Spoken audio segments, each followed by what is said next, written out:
Hey, it's Dr. Hillary for Rangeline Chiropractic. I am here today to interview Victoria, who owns Tiger Lily Tea Events, and she has some amazing tea. So I'm drinking some right now.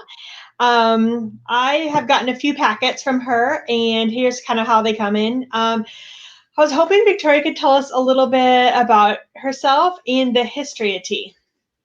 Hi, thanks Hillary for having me on. I am Victoria, and yes, I own Tiger Lily Tea Events. My big part of my business is that I host tea parties. So I bring tea parties to you. And if you are Indiana, I can actually bring them to you in person with everything and produce the food and everything, set your table. If you're not in Indiana, I actually can do tea party in a box and it to you as well. So I love hosting tea parties. And I am also a mom of two. So this is kind of my way to be able to stay home with my kids and also do something that I love when it comes to food. A little fun fact, I actually have a culinary degree from Kendall College.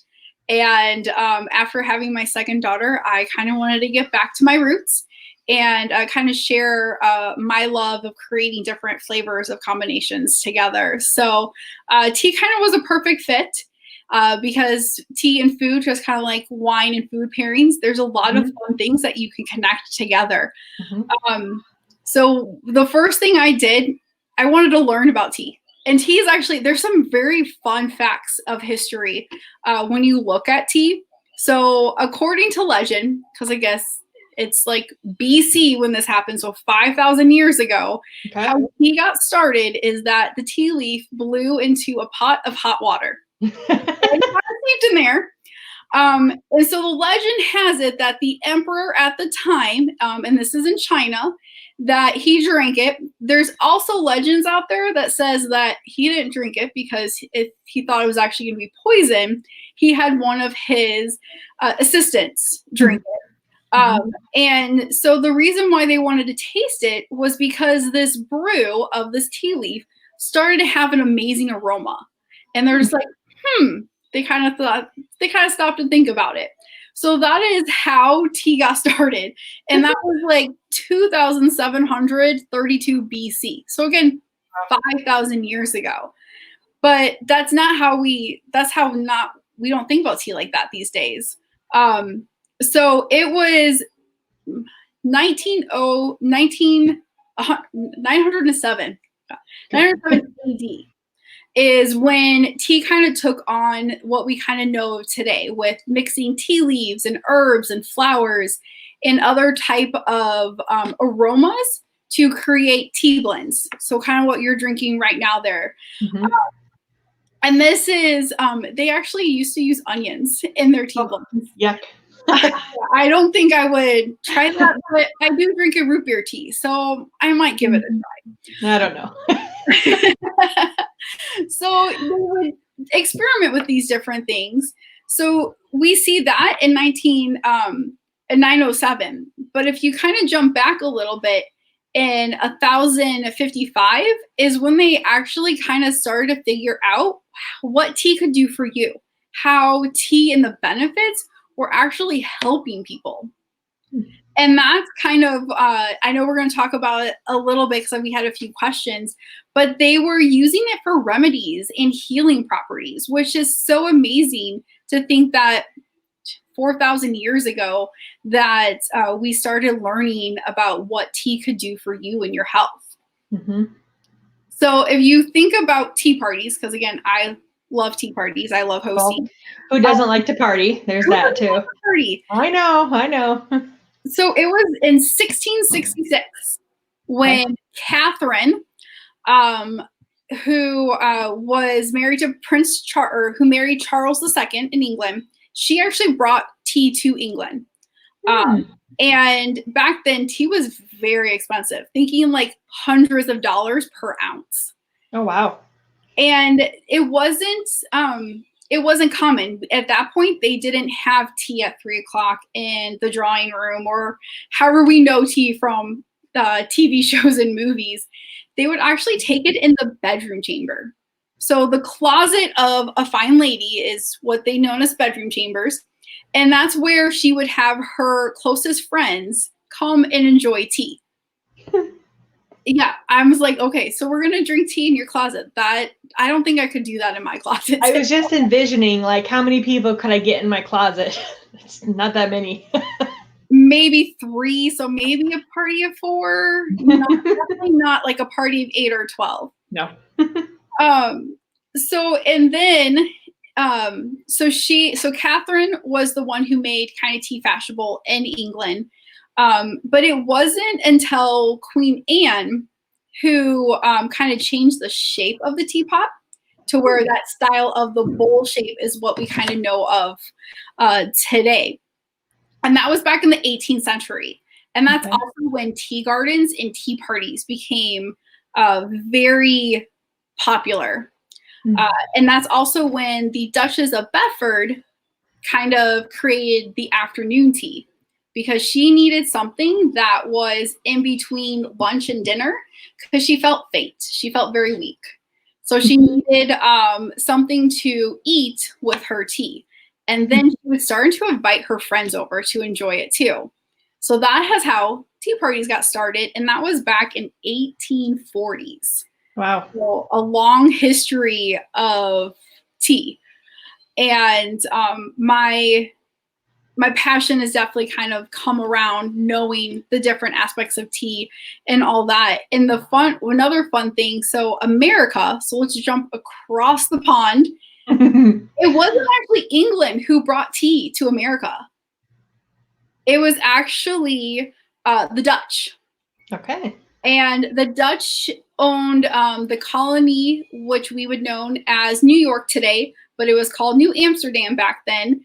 And they actually brought tea to America first, and then they traded from there. So that was, I'm like, oh, wow. I never knew that it wasn't England, because all we hear about is the Boston Tea Party and how all the taxes and everything else that was going on with that, and that how England colonized America. But that is not true when it comes to tea.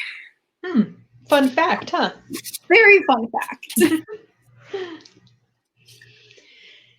So, well, one thing that I wanted to know is, how do we best make tea? So a lot of us buy them in little packets, right? And since meeting you, I've gotten to the loose leaf, and I've got this handy little strainer thingy. But tell us how we should be using the tea and making our tea. Like, what's the best way? Okay.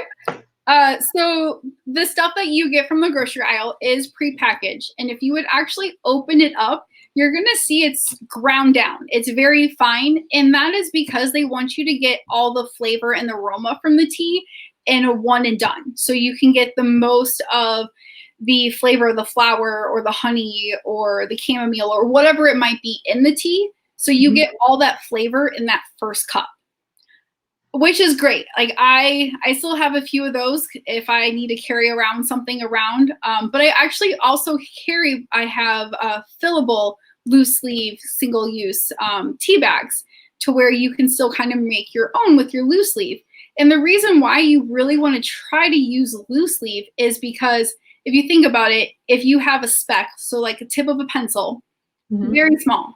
So you're not going to get the essential oils and vitamins and nutrients from it. But if you flip it over and look at the eraser, that's a bigger surface. So water is going to be able to absorb more in there and extract all that good flavor, aroma, nutrients from there. And that's the big reason and the big difference between prepackaged and loose leaf is that you're going to get more benefits of tea.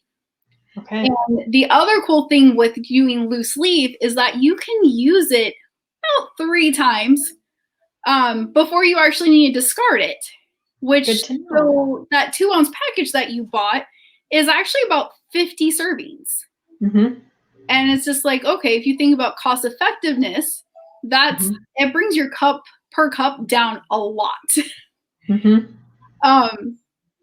So when you're steeping tea, there is on the label, and this is going to be true for any package or any type of tea that you get, there's going to give you a temperature. And the big reason why you want to stick within that temperature is because if you're too hot and you steep a green tea or a white tea that's more delicate, you're actually going to bring out the tannins, the bitterness in the tea. As well as if you oversteep it, again, you're going to bring out some of that bitterness with it. And again, that's definitely not how I want to enjoy my tea. I like, I guess my favorite one right now is the blueberry sea mojito. And I love the blueberry and I love the mint in it. And I don't want the bitterness. I want to enjoy the cup of tea that I'm expecting to have. So that's why it's very important. If anything you do, read the label and make sure that your water is right in there. Steeping time can vary within a minute or two, depending on how strong you want your tea. But I find it best that you just, instead of like a teaspoon, add a teaspoon and a half if you want that stronger cup versus steeping it longer.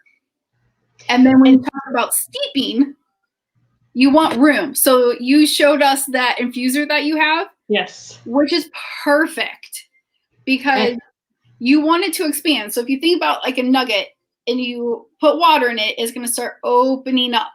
Mm-hmm. And if you have it in a bag or if you have it in a container that's not as big, then it's only going to stay here.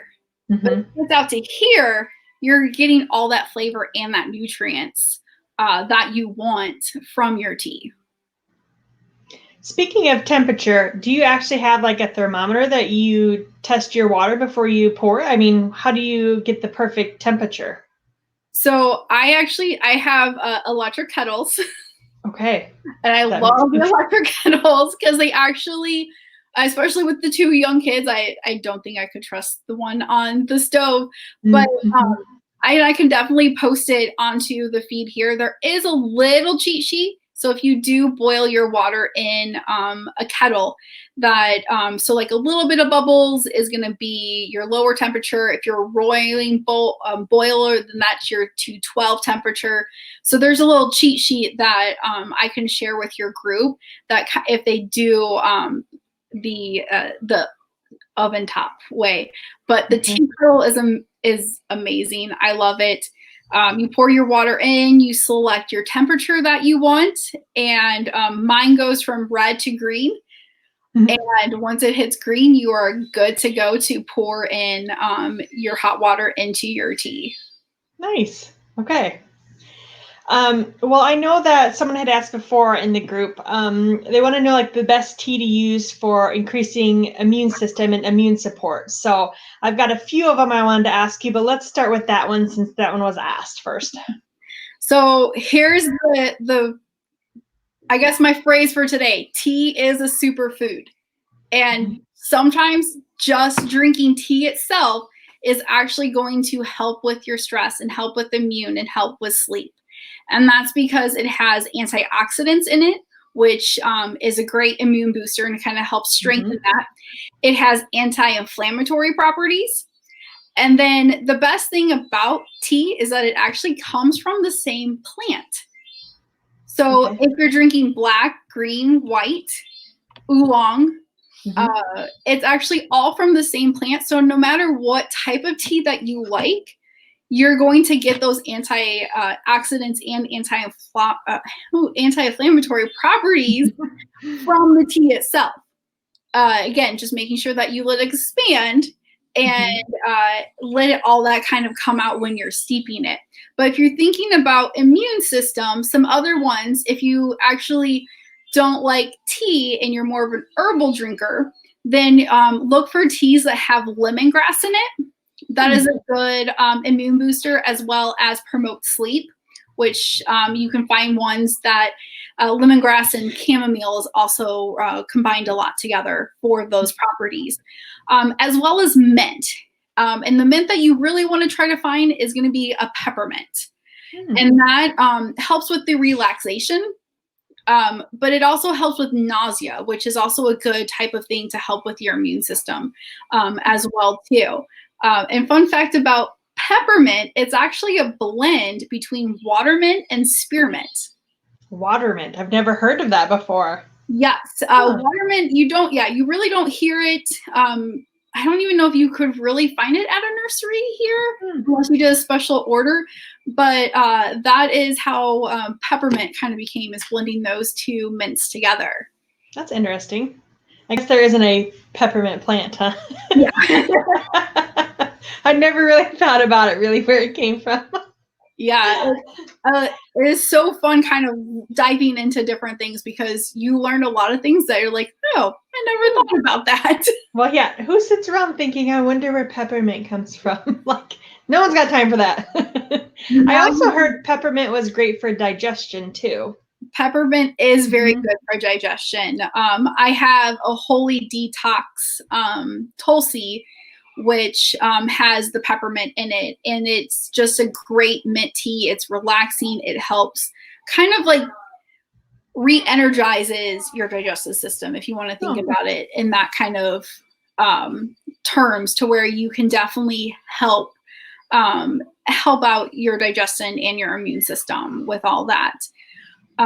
Which also brings to the holy basil Tulsi, is also a great for pretty much anything and everything that you could think about: stress, sleep, immune system, digestion. It has its origins back from India. And for years in different cultures, it is known as kind of like their purification herb.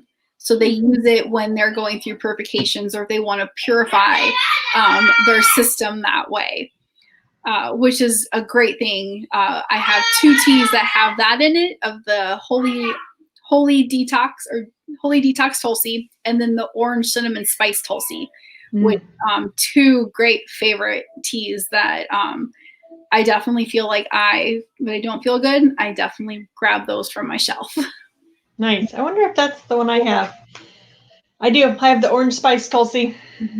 That one's my favorite. Of course, I love orange, so I was like, that's perfect for me. Yeah. What about, you've talked a little bit on sleep, but what about like anxiety? Because we've got a lot of like stress and anxiety going on right now. Is there anything specific that people watching might want to pick up for stress and anxiety? So for stress and anxiety, another one that I haven't touched on is anything with chamomile. And I know chamomile has its big boast around like the sleepy tea, which is true, because it has a relaxing property in it. And this is the flavonoid in it, the crystalline, is the thing that helps with the your anxiety. And then it can also help with the stress as well. So when you look at the chamomile and the holy basil, lemongrass and peppermint, all those kind of do about the same thing. And that is just depending on the combination of that. But the thing that researchers, because of course tea is not FDA, it's a very gray area. So there's not like there's a lot of research around it. But what researchers are saying is that when you drink 2 cups or more a day, that's when you're going to really start feeling the benefits and kind of realize and kind of seeing the difference in your relaxing, the sleep, and all that. So just make sure that whatever you're drinking is that you get at least 2 cups. And if you're actually doing the 3 steeps a day, then you'll definitely be there. Okay. And with your teas, you can use the same one 3 times. So that's great. It's easy to just leave it in there and just keep adding water. That's for sure. What about on the flip side? What if we need like some energy boost? Like it's 3 o'clock and we're dragging a little bit and it's gloomy outside and the kids are wearing us down. What could we use to kind of give us a little perk up for the rest of the day?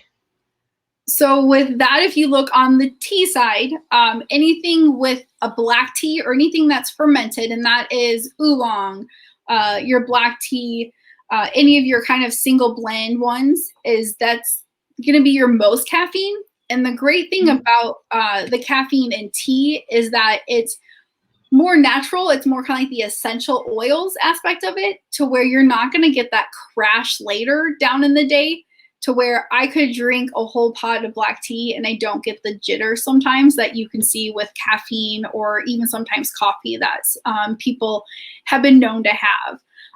If you look on the other side of using an herbal tea, there is this herb from South America called mate.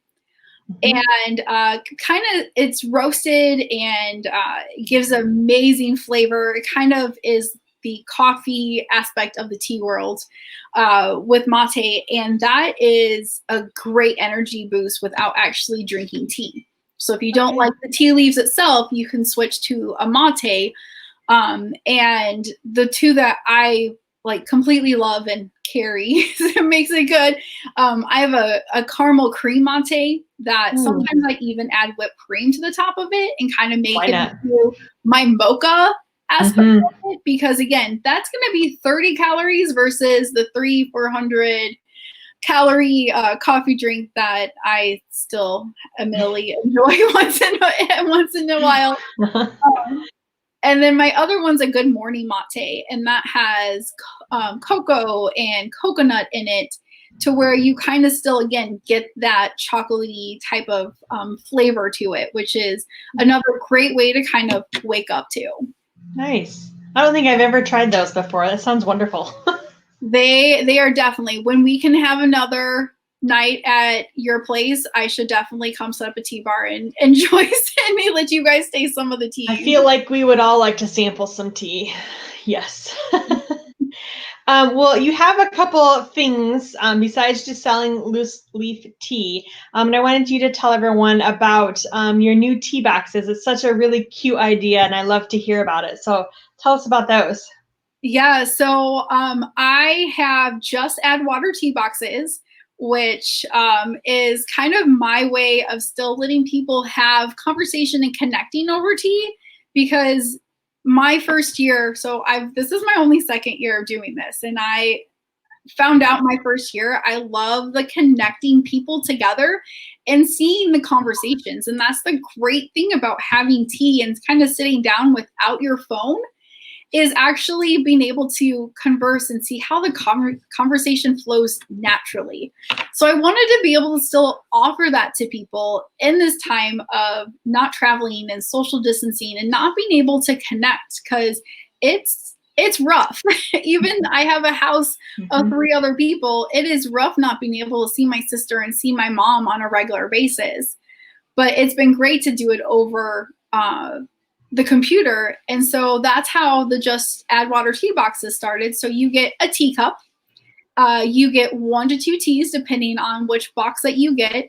Of course, you can't have tea without a snack. So it's going to change every now and then. But right now, there's shortbread cookies in there. And you get chocolate and a honey. So if you wanted to kind of sweeten it, you get the honey stick in there. And then there's a few different levels. So if you kind of get the 2 tea deluxe, you also get a tea rest and a teaspoon to use as well.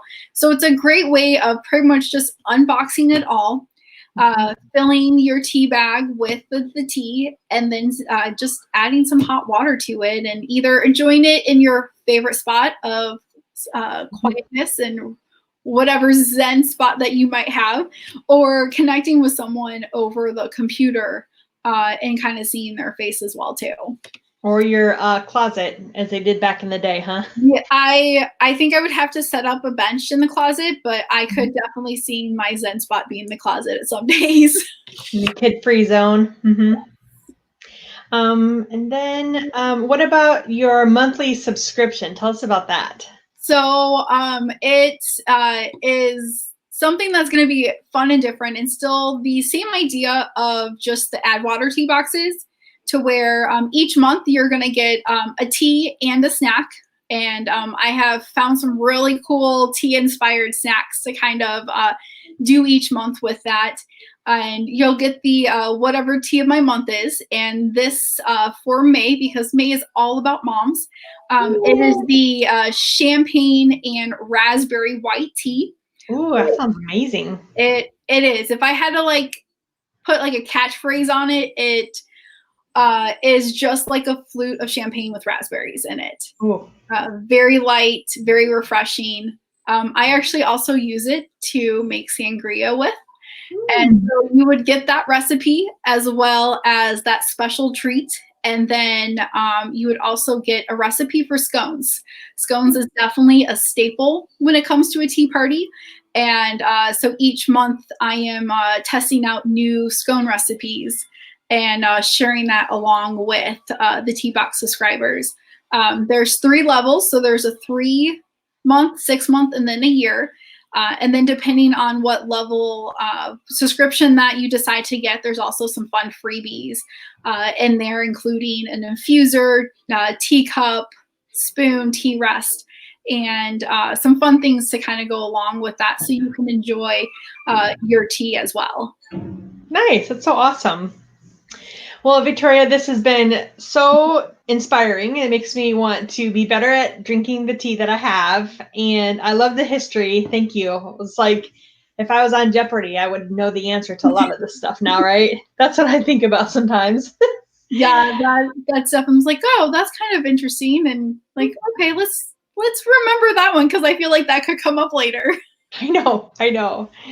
Well, thank you so much for being on here, and we will post her link underneath this video. That way people can find some more of your information. And I like the idea of you posting the tea kettle that you use. That is helpful because I never would have thought about that. I would have had a thermometer out trying to like see if the water was correct. I was really like, how would that happen? So. Yeah, it is kind of challenging, but I will definitely post the tea kettle. And then also if you do use it on the stovetop, I can post the kind of little trick of how to kind of figure it out without temperature. I love it. Awesome. Well, thank you so much for being with me and telling us all about the tea today. Thanks for having me on.